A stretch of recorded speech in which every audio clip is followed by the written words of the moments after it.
Operation rising line जो कि Israel ने शुरू किया था, और ये ऑपरेशन दरअसल उसकी जारियत ईरान के ऊपर, जिसके जवाब में ईरान का वादा सादिक सोम ऑपरेशन वादा सादिक सोम पिछले 24 घंटे से हम देख रहे हैं कि दुनिया की नज़रें इन्हीं दोनों ममालिक के ऊपर हैं, और एक बार फिर ये जो मिडल ईस्ट का खित्ता है ये जंग की आग में झोंक दिया गया इसराइली जारियत की वजह से। हमारे साथ इस वक्त मौजूद हैं डॉक्टर कमर चीमा, माहिर बैनुल-अक़वामी उमूर, जिन तमाम सूरत हाल के ऊपर बात करना चाहेंगे। सर, पिछले 24 घंटे में किस तरह के, अगर एक एरियल व्यू लिया जाए तो हालात क्या बने हैं, क्या आपने देखा दोनों तरफ? बहुत शुक्रिया। देखिए, पहली बात तो ये है कि थोड़ा सा इसको अगर जूम आउट करें और सिचुएशन को समझें तो शुरू से ये हो रहा था कि जो ईरान है उसने जो जंग है या तो इज़राइल के अंदर रखी या थ्रू जो मज़ाहमती ग्रुपों के इज़राइल के इर्द गिर्द बॉर्डर्स पे रखी। देखें आप, ये तो हम सबको पता है कि इज़राइल जो है वो एक एग्रेसर है। उसने जो कब्ज़ा किया हुआ है गासिब है, और ईरान ने एक मज़ाहमती ग्रुपों के ज़रिए, वो हमास हो, हिज़्बुल्लाह हो, इनके ज़रिए वो इंगेज रहा है। अब हुआ ये है कि पिछले 3 सालों के अंदर, जब से ये गज़ा पे हमास ने हमला किया, हमास, हिज़्बुल्लाह, इनकी तमाम लीडरशिप या तो एलिमिनेट हो गई, कमज़ोर हो गई, नई लीडरशिप उस तरह सामने नहीं आ सकी। फिर होतीज़ को देखें, उन पे कॉन्टीन्यूसली हमला किया जाता रहा। फिर आप देखें कि सीरिया, जो कि ईरान का बड़ा एक इम्पॉर्टेंट इत्तेहादी और इस खित्ते के अंदर इम्पॉर्टेंट रोल प्ले करता था, वहाँ पे सारे का सारा रजीम जो है वो चेंज हो गया। तो अब सिचुएशन ये डेवलप हुई है कि ईरान की प्रॉक्सीज और ईरान का जो इन्फ्लुएंस था इजराइल के इर्द गिर्द ख़त्म हो गया है। नाउ इजराइल ने ये फैसला किया कि अब हमें ईरान के ऊपर डायरेक्ट हमला करना चाहिए, ईरान को मजीद अंदर से कमज़ोर करें। सो ये जो हमला हुआ है ये बेसिकली उस बड़ी पिक्चर की है कि ईरान। लेकिन इसमें सर ये जो मुज़ाकरात इस वक्त मस्कत में, ओमान में न्यूक्लियर टॉक्स के हवाले से अमेरिका और ईरान के जारी हैं, उसका भी इंतज़ार नहीं किया गया, उसका आउटकम क्या रहता है, और मतलब इसकी दीदा दिलेरी इतनी हो गई इजराइल की। देखिए, अगर इसको समझा जाए तो शायद ये एक स्ट्रेटेजिक थी जिसमें अमेरिका ने और डोनाल्ड ट्रंप ने एक स्मोक स्क्रीन तैयार की कि ईरान को बिजी कर दिया इन चीज़ों पे। और असल चीज़ क्या थी?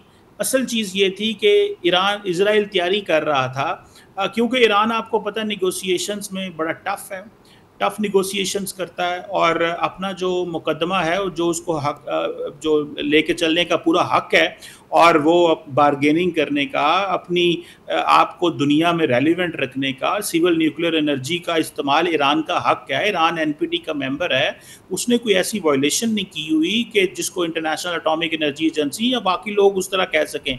लेकिन हाल ही में कुछ रिपोर्ट्स भी जारी करवाई गई आईईए से, और अभी पोजीशन ये डेवलप हो गई कि ये जो टॉक्स हैं ये बेसिकली एक स्मोक स्क्रीन नज़र आती है। ये टॉक्स असल में थी नहीं, क्योंकि जो कल अमेरिकी सदर डोनाल्ड ट्रंप की जो स्टेटमेंट आई है उससे तो ये पता चलता है कि वो एक बिल्कुल सख्त लाइन ली है उन्होंने, और उन्होंने इंतज़ार भी नहीं किया। अगर छठा राउंड चल रहा था, दोनों पार्टीज अपने अपने ड्राफ्ट्स लेके आ रहे थे, डिस्कशंस हो रही थी, एक डायलॉग हो रहा था, तो इंतज़ार किया जाना चाहिए था। मेरा नहीं ख्याल इंतज़ार किया गया है। मेरा नहीं ख्याल चीज़ों को जो है वो वेट किया गया है। मुझे ऐसा लगता है कि ये पहले ही प्लान था, लेकिन ये जस्टिफिकेशन टॉक्स भी एक जस्टिफिकेशन थी फॉर द अटैक। चीमा साहब, दो चीजें, एक तो यहाँ पे आईएईए का किरदार, क्या आपको वही जो माजी में weapon of mass destruction Iraq के हवाले से वही किरदार यहाँ पर रिपीट किया गया? नंबर 1। नंबर 2, ईरान अगर मुआहदा कर भी लेता, अगर संडे की टॉक्स जो हैं, छठा जो राउंड था, अगर उस पर दस्तखत कर भी लेता है तो क्या उसकी बचत है? क्योंकि ये तो इट्स रिटन ऑन वॉल कि ये जो एग्रेशन है वो बढ़ेगा, तो ईरान के पास इस वक्त स्पेस नहीं है। देखिए, पहली बात तो ये है कि आईईए का रोल ये होना चाहिए कि आईईए क्या कर सका है जो इजराइल ने ईरान के न्यूक्लियर प्लांट्स पे हमले किए हैं, और वहाँ पे इस वक्त किसी किस्म की अगर एमिशंस हो रही हैं तो क्या किया है, क्या रोल है आईईए का? कोई रोल नहीं है। बैनुल अक़वामी अदालत तो नाकाम हुए हैं बुरी तरह, उनका तो कोई मुस्तकबिल नज़र नहीं आ रहा। जो रूल्स बेस्ड ऑर्डर था उसकी तो कोई वैल्यू नज़र नहीं आ रही।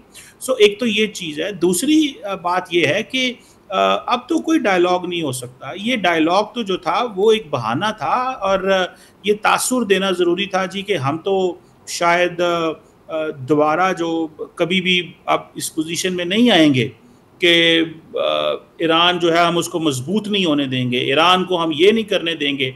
लेकिन बेसिकली मकसद हमला करना ही था, और वो पता चला कि जो डोनाल्ड ट्रंप साहब हैं, और वो अभी भी कह रहे हैं ईरान को कि अभी भी तुम मेरी बात मान जाओ। कैसे कोई बात मानता है? ईरान 40 साल अमेरिका दुनिया की सैंक्शंस में रहा है। आप क्या समझते हैं कि अब तो ईरान और तेज़ कर देगा अपना जो न्यूक्लियर है? ये देखिए 2016 से लेके जब से जॉइंट JCPOA हुआ था, उससे लेके आज 2025 है, 10 साल दुनिया ने क्या किया ईरान को इंगेज करने के लिए? लार्जली कुछ भी नहीं किया। हमले, धमकियां, उसका हक उसको नहीं दे रहे। देखिए ये चीज़ें हैं।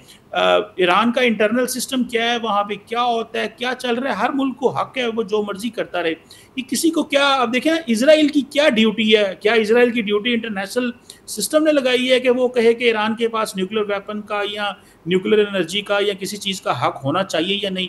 कौन सा मुल्क क्या करता है वो अपनी नेशनल सिक्योरिटी के इंटरेस्ट को देख के हुए करता है। आज अगर पाकिस्तान के पास ये न्यूक्लियर वेपन्स ना होते तो आप क्या समझते हैं इस खित्ते में अदम तवाज़ुन ना होता? आज यूक्रेन देख लें जिस तरह उसके साथ हो रहा है, अगर उस वक्त उससे जो वेपन्स ले लिए गए तो आज उनकी भी ये हालत है। मैं समझता हूँ कि हर मुल्क को हक है कि वो जहाँ पे रह रहा है वो अपनी सिक्योरिटी को मद्देनज़र रखते हुए जो मिलिट्री प्रिपरेशंस करना चाहता है। लेकिन क्योंकि माहौल मिडल ईस्ट का ऐसा है तो ये इस तरह ही चल रहा है। लेकिन एक बड़ी तारीख इस वक्त लिखी गई है मिडल ईस्ट के अंदर, जिसमें ईरान के मुज़ाहमती ग्रुप भी कमज़ोर हुए हैं, ईरान पे डायरेक्ट हमला भी हुआ है। अब ईरान को कितना टाइम लगेगा दोबारा उठने में, दोबारा मुज़ाहमती ग्रुपों को तैयार करने में, एम्पावर करने में, चीज़ करने में, क्योंकि इजराइल ये समझता है कि नाउ इज़ अ टाइम कि हम हर कीमत पे जो है वो ईरान को। सर वहां तो रिजीम चेंज की बात हो रही है, जो अमेरिकन और इजराइल जो एक समझने के प्लॉट है, वो तो रिजीम चेंज की बात कर रहे हैं ईरान में। देखें वो बिल्कुल रिजीम चेंज की बात कर रहे हैं, लेकिन किसी को क्या हक है कि वो किसी दूसरे मुल्क के अंदर कहे कि हमने रिजीम चेंज करना? ये तो कोई हक नहीं है। अमेरिका हो क्या, देखें अमेरिका हो या दूसरे मुल्क हो, उनको क्या हक है कि वो ये कहें कि हमने रजीम चेंज करना है? अब कोई किसी मुल्क के अंदर अथॉरिटेरियनिज्म है, किसी मुल्क के अंदर डेमोक्रेसी है, कहीं पे हाइब्रिड मॉडल है, कहीं पे बादशाहत है। हर मुल्क को अपना हक है। अगर लोग वहाँ पे कोई जो है वो किसी को मसला नहीं है तो किसी को कोई प्रॉब्लम नहीं होनी चाहिए। और वैसे भी जो ईरान इसराइल ने गज़ा में किया है उसके बाद ये डेमोक्रेसी, ह्यूमन राइट्स, ये तो सारे लोगों को अब ढोंग नज़र आते हैं। ये ढोंग रचाया हुआ है। हर देखे ना, जो मुल्क हंगर को एज ए वेपन इस्तेमाल करता है कि वो खुराक भी नहीं पहुंचने देता एक जगह पे, और सारी की सारी दुनिया ये नहीं कह सकती कि ठीक है ये 2 मिलियन लोग हैं। और वो ईरान को ये कह रहा है कि रेड लाइन क्रॉस की है, सिविलियन के ऊपर बॉम्बिंग करके रेड लाइन क्रॉस की है। दुनिया को बेवकूफ़, दुनिया को नजर नहीं आ रहा कि 2 साल से वो गाजा में क्या कर रहा है। जी, और देखिए इवन के ईरान के सिविलियंस पे, जो ईरान के अंदर सिविलियंस पे हमला करने का भी उन्हें कोई हक नहीं है। हाँ। मैं समझता हूँ कि ये वो जैसे ना माइट इज़ राइट वाली बात है यहाँ पे। लेकिन सिचुएशन मज़ीद टेंस होगी, लेकिन ईरान ने फिर भी अपनी डिटेरेंस रिस्टोर की है। ईरान खित्ते के ममालिक को भी पता चल गया है और इसराइल को भी पता चल गया है कि अगर वो जंग इसको फैलाते हैं, लंबा लेके चलते हैं, तो जो इजराइल है वो भी महफूज नहीं रहेगा। कल उन्होंने देखा है काफ़ी जो है वो आई थिंक 4 के करीब उनके लोग मारे गए, बाकी ज़ख्मी हुए। उनके पास जदीद तरीन एयर डिफेंस सिस्टम मौजूद हैं और उसके अलावा भी उनके पास काफ़ी जो है मिलिट्री हार्डवेयर भी है। तो लेकिन ईरान के जो मिसाइल हैं वहाँ पहुँचे हैं, और मेरा ख्याल है कि देखिए ईरान की टॉप मिलिट्री लीडरशिप को रिमूव कर दिया गया है। मैं आ रहा था इसके ऊपर, जरा चीमा साहब ये बताइएगा, टॉप मिलिट्री लीडरशिप, टॉप पासदारान इनकलाब की लीडरशिप, एरोस्पेस के जो उनके कमांडर हैं उनको, प्लस उनके जौहरी साझा, ये बड़े टारगेटेड स्पेसिफिक ऑपरेशंस, एलिमिनेशंस, ये किस तरह मुमकिन हुई? क्योंकि क्या जो मोसाद का नेटवर्क है वो ईरान के अंदर इतना स्ट्रॉन्ग है? देखिए सर, इसमें बात यह है कि अगर आपको याद हो जब डोनाल्ड पहला टेन्योर था तो उस वक्त कासिम सुलेमानी को इराक के अंदर टारगेट किया गया था। और उसके बाद आप देखें कि इस्माइल हानिया को IRGC के कंपाउंड में एलिमिनेट किया गया था तेहरान के अंदर, अभी से साल 1.5 साल पहले। और अभी जो है ईरान के जंग शुरू होते के पहले 10 मिनट के अंदर उनकी टॉप लीडरशिप, मिलिट्री लीडरशिप को जो है वो एलिमिनेट कर दिया गया। इससे मुराद ये है कि जो ईरान का जो सिक्योरिटी अपरेटस है वो किसी हद तक कॉम्प्रोमाइज हो चुका हो।